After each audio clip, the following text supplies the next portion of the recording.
अस्सलाम वालेकुम दोस्तों, कैसे हो आप लोग। मैंने सोचा कि आप लोगों को थोड़ा सा क्राइम सीन की हिस्ट्री के अबाउट ब्रीफ किया जाए।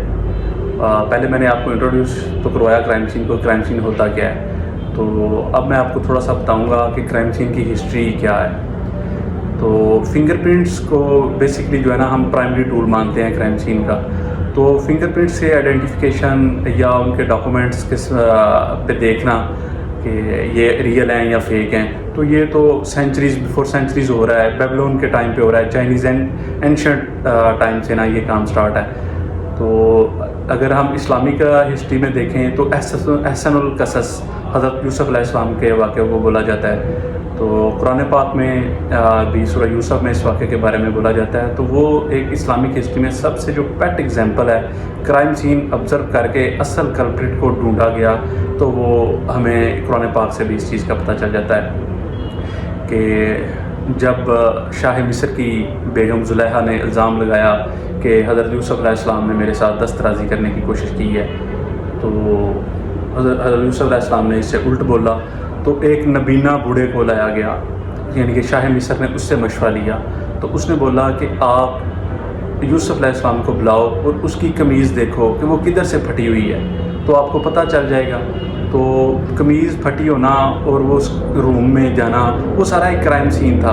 तो उन्होंने क्राइम सीन ऑब्ज़र्व करने का बोला कि आप यूसुफ़ को लेके आओ, ताकि उसका वो एक्चुअल क्राइम सीन या कल्प्रिट तो वो है ना। तो जब हज़रत यूसुफ़ अलैहिस्सलाम को लाया गया तो उसने बोला कि अगर तो कमीज़ फटी हुई है पीछे से, तो फिर ज़ुलेखा जो है वो कल्प्रिट है, और अगर कमीज़ फटी हुई है आगे से यानी कि गिरेबान से, तो फिर जो है वो यूसुफ़ अलैहिस्सलाम कल्प्रिट होंगे। तो जब यूसुफ़ अलैहिस्सलाम को लाया गया तो देखा गया कि उनकी कमीज़ पीछे से फटी हुई थी, यानी कि वो ज़ुलेखा से भाग रहे थे और ज़ुलेखा उन्हें अपनी तरफ माइल करने की कोशिश कर रही थी, और पीछे से उसने उनकी कमीज़ पकड़ी कि उन्हें पकड़ा जा सके। तो इस सिलसिले में हमें ये चीज़ का बड़ा बखूबी आइडिया हो जाता है कि क्राइम सीन को उन्होंने देखा और पता चल गया। जैसे मैंने पहले बताया था कि 75% एविडेंस जो है क्राइम सीन का, वो सारी वारदात का वो क्राइम सीन पे मिल जाता है 75%। तो इस केस में 100% जो एविडेंस था वो क्राइम सीन से मिल गया। तो इस्लामिक हिस्ट्री में हमें ये क्राइम सीन के अबाउट जो है ना इन्फॉर्मेशन मिलती है कि इधर से हम क्राइम सीन की अहमियत का अंदाज़ा लगा सकते हैं। उसको अच्छी तरह ऑब्ज़र्व करने का पता चल जाता है कि एक मलका जो है वो इल्ज़ाम लगा रही है, लेकिन क्राइम सीन को जिस तरह ऑब्ज़र्व करने से उसका जो है इल्ज़ाम वो रिफ्यूट हो जाता है। तो फिर हम अगर मॉडर्न हिस्ट्री की तरफ आएँ तो फिर एक चाइनीज़ साइंटिस्ट थे, चाइनीज़ एक इन्वेस्टिगेटर थे। तो वो एक किसी प्रोविंस में तैनात थे एज पुलिस ऑफिसर कह लें। तो वहाँ पे एक कत्ल हो गया, यानी किसी ने दरांती के साथ ना जिसे किसी बंदे को ना मार दिया किसी भी लड़ाई झगड़े के सिलसिले में। तो वो उधर गए तो उन्होंने चेक किया, ऑब्ज़र्व किया क्राइम सीन को, उस बॉडी को ऑब्ज़र्व किया। तो उन्हें पता चला कि किसी तेज़ धार आले से ना दंदानेदार आले से इसको कत्ल किया गया है। तो उन्होंने मुतलका जो भी उधर एरिया था, गाँव था, उसमें सार बंदे का नाम कहा कि जो दरांती है ना वो आप ले आओ अपनी सारी। तो जिस बंदे ने ये काम किया हुआ था उसने अपनी दरांती को पानी से धो के बिना सारा कुछ करके तो उधर रख दिया। तो उसने सारी दरांतियों को ना सेपरेट रख दिया एक खुले हाल में। तो वो जिस दरांती के साथ उसने कत्ल किया हुआ था उस पर ब्लड स्टेन रहते हैं, चाहे आप जितनी मर्जी धो लें, कुछ एरियाज़ तक उस पर ऊपर ब्लड स्टेन रहते ही रहते हैं। तो मक्खियाँ आके उस पर बैठ गई, तो उधर से वो पकड़ा गया।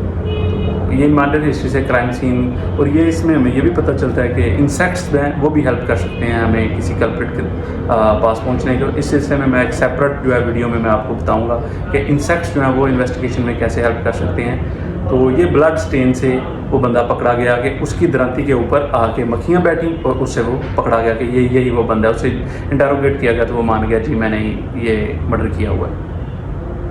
तो ये ब्लड स्टेन से मुझे एक और वाक़या याद आ गया। लाहौर में एक मर्डर हुआ, एक गाड़ी में ना मर्डर हुआ।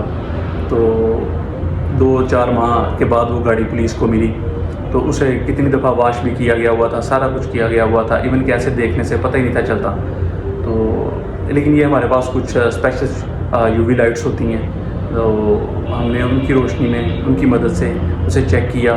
तो उसके जो कारपेट होता है गाड़ी के नीचे اس پہ اور جو اس کا چھت تھا اس کے اوپر ہمیں وہ بلڈ سٹین جو ہیں وہ مل گئے. تو وہ مقتول کے ڈی این اے سے میچ کیا گیا بلڈ کا, تو اس کا نکلا, تو اس سے ہمیں پتہ چلا کہ یہ بندہ اس گاڑی میں مرڈر ہوا ہے. تو یہ ایسے فورینسک سائنس کی مدد سے بھی اور بلڈ پیٹرن انالیسس سے, بلڈ سٹین سے یہ ہمیں چیزیں مل جاتی ہیں. تو آج کی ویڈیو کا مقصد یہ تھا کہ میں آپ کو تھوڑا سا کرائم سین کی ہسٹری کے اباؤٹ بریف کر سکوں. تو پھر اگر ہم ادھر انڈو پاک کے سینیریو میں آ جاتے ہیں تو سب کانٹیننٹ میں برٹش ایرا میں یہ کام سٹارٹ ہوا فنگر پرنٹنگ کا. 1858 میں ایسٹ انڈیا کمپنی یا جسے آپ برٹش امپائر کہہ سکتے ہیں, انہوں نے آئیڈینٹیفیکیشن کے پرپز سے فنگر پرنٹس کا ریکارڈ رکھنا شروع کیا. اور 1897 کے راؤنڈ اباؤٹ جو ہے وہ پراپر ایک فنگر پرنٹ بیورو انہوں نے بنائی, جس بیس پہ پھر آگے یہ فنگر پرنٹس کا کام جو ہے انڈو پاک سب کانٹیننٹ میں, پاکستان انڈیا میں یہ کام سٹارٹ ہوا. تو آج کے لیے اتنا ہی, پھر ملتے ہیں انشاءاللہ نئی ویڈیو کے ساتھ.